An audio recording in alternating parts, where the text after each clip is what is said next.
Hello once again from the Prim Reaper. No preamble required, this is just a continuation of the previous man versus bear topic.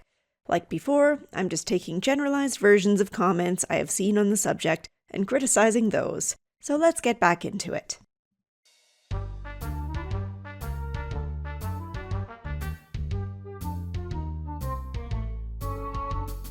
Classic emotional reasoning. Ladies, just because you feel uncomfortable, it doesn't mean the situation is unsafe. I know we're all on a kick about trying to validate everyone's feelings about everything. Well, I guess so long as they aren't men who are offended about being compared to wild animals, they can go pound sand. But the harsh truth is that not all feelings are valid. Let me give an example. If you find yourself on a train platform or walking down a street at night, and another man is also doing the same thing while minding his own business, he is not doing anything wrong if he doesn't try to shift his behavior to ensure that you are not feeling uncomfortable. Don't get me wrong, you are well within your rights to be appropriately cautious in situations you are unsure about. Keep your wits about you, carry self-defense items, whatever else you need to plan for contingencies. After all, it's sensible to acknowledge that we live in a world where sometimes people will do bad things, and we can't always be sure who is bad and who is not. But at the same time, you don't get to demand that he behave in any particular way, nor do you get to preemptively attack him just because you're feeling a little spooked. On a broader scale, there are men out there who do engage in terrible, terrible behaviors. I am not going to downplay that at all. But there are an order of magnitude more men who do not. And just because men as a whole aren't behaving in ways that prioritize your comfort, it doesn't mean that they are in any way comparable to the monsters that would seek to harm you. Sometimes, things are a little bit more complicated than that.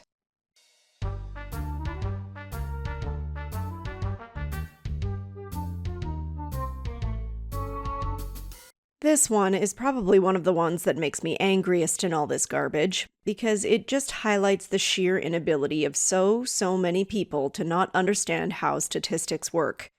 So many people will post bear attack statistics with a completely straight face and say, look, the death statistics for bears showed that only 3 people die from bear attacks per year, which is obviously much lower than the number of attacks by men, so clearly bears are the safer choice. Let's just say, for argument's sake, that an average woman meets 300 men in their day-to-day life. And despite whatever inflated statistics folks will throw out, for the vast majority of women, none of those 300 men will do them any harm. Now, for the sake of this argument, let's now say that those 300 men are replaced with 300 random bears in similar close proximity. Suddenly, I imagine things will look somewhat different. It's easy to say that women are statistically safer with bears when the average woman meets 0.000001 bears that aren't behind zoo glass in their whole total lifetime. The fact that I have to say this makes me seriously lose faith in the general intelligence of humanity. If you want a clearer example of why this is such a silly comparison to make, let's look at the statistics that show that most child abuse and murder occurs at the hand of mothers. By this logic, would you feel safer leaving a child with its mother or with a bear? Obviously, the statistics support the bear, guys, come on! Well, why does it suddenly look so stupid here?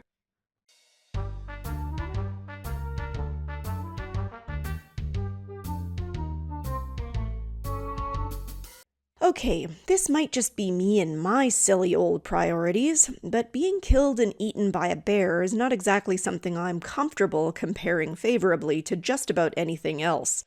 I feel like people who say these kinds of things are wildly out of touch with the horror of what an animal attack can look like. Again, I am not saying that what you may have been through with abusive men is not terrible, but I am saying that I think it is probably difficult to truly compare such an experience to calling your mother over the phone while bears eat you alive for an hour. I suspect that's just one of those things you can't really even imagine until you experience it. Also, I think you have to be really careful with your wording here.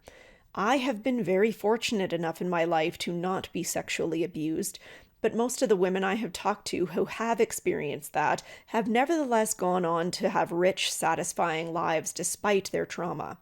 I think that implying that sexual abuse is the worst possible thing that can ever happen to you does a lot of people a great disservice and runs the risk of increasing the sense of trauma from the incident.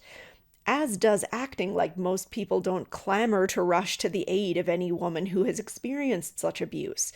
Spreading stories that no one will believe you if you report your experiences reduces the chances that women who experience sexual assault will make those reports.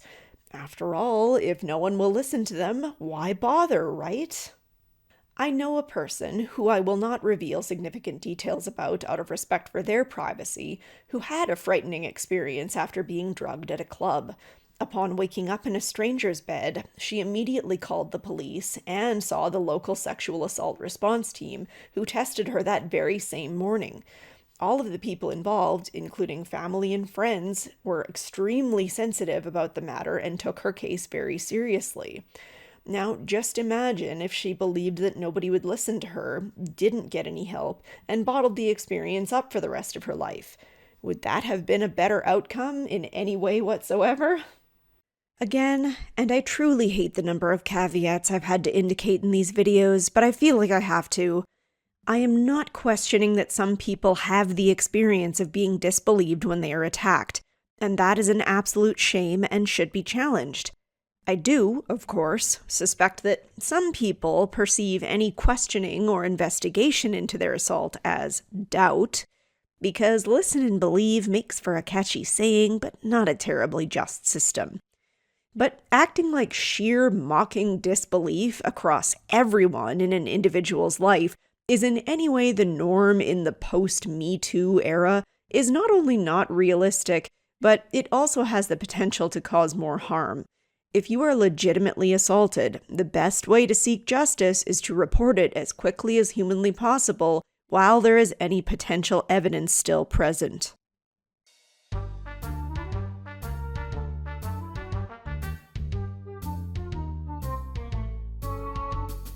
Now, first of all, the snarky response to this is, "What are you doing out in the woods?" But I'm not hinging this on the low-hanging fruit. This comment is actually a good example of why this random stupid scenario is stirring up so much crap in the first place.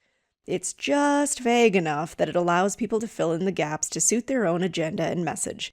Let's demonstrate. Is it a situation where all characters are randomly deposited in the scenario and are trying to escape? Is this a situation where the bear and/or man are knowingly out in the woods with a specific purpose? Is the expectation that you are deposited directly in front of the man or bear or some distance away? Are we just deposited in this scenario as we are now, with any tools? Naked? Does the type of bear matter? The type of man? One's perception of the scenario may heavily influence the way they respond. Of course, many people are responding based on impulse and emotion, but we've already talked about that. Another area, though, where perception, or lack thereof, is a problem, is actually in the people who are answering or challenging the hypothetical in the first place. Think about it. When most of the women are calling out the guys challenging them, they're seeing men who are not hearing, or worse, are flat out dismissing, their experiences, as opposed to men who are simply upset at being compared to a wild animal. And the men who are clapping back and saying they hope all these women get eaten by bears are simply seeing women saying that they at minimum distrust and possibly even hate men as a general whole, rather than women who are navigating fears based on experiences they have had directly or phobias drilled into them by social media and bloated statistics. The whole silly thing is just designed to cause maximum outrage and maximum divisiveness, and boy howdy is it ever doing a good job of that. And the last one I'll cover, in brief.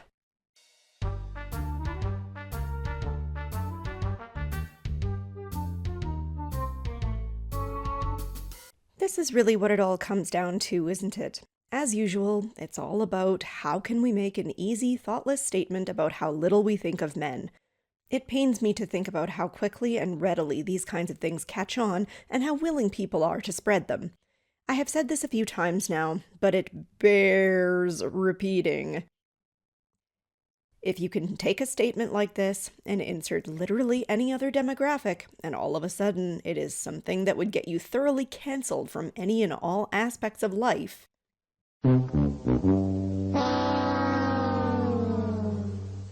Spoiler alert, that means it's not okay to say it about a group just because you perceive them to have enough power or privilege to justify your prejudice.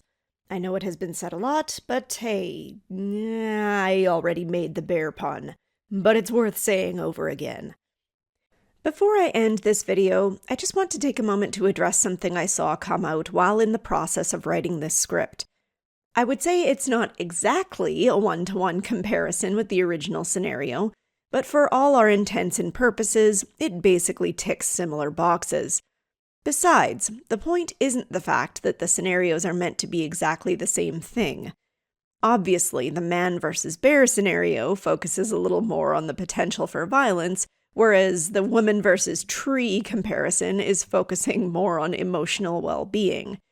No, the point is that the people who are seeing this comparison are immediately getting extremely defensive and dismissive about it, and are failing to grasp the irony of it all. Let me simplify it. Are there legitimate concerns about some violent men? Yes. Are there legitimate concerns about many women dismissing men's emotional experiences? Yes. Are these kinds of oversimplified scenarios the best way to address these problems without getting everyone defensive? No. Don't dish it out if you can't take it back. Also, as a quick aside, it's mildly humorous how the responses from men who are defensive towards the bear scenario are mainly saying how they've never hurt a woman and how it's unfair to generalize, and most of the responses I've seen from women about the tree scenario are just dismissing men's feelings. I mean, not to use trite lines against you, but this is why men are choosing the tree, ladies.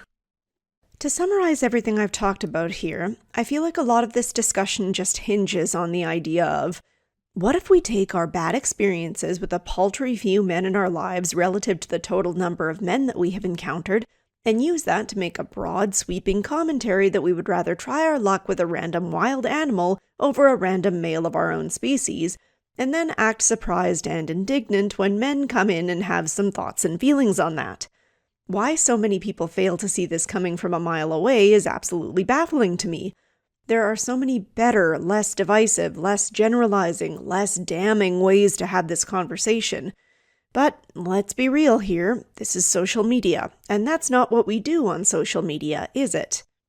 No, I know this hypothetical is really just designed to create maximum division amongst people and to generate attention and clicks on the subject.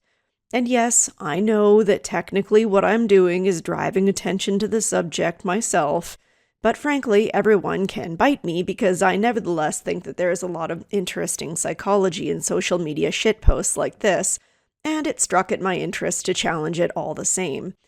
I think for the next video, I'll probably take it back to basics and do another APA guideline, but I suppose we'll see if a new internet meme comes up comparing men to some eldritch horror or dryer lint or whatever, and I have to make a new video challenging that nonsense.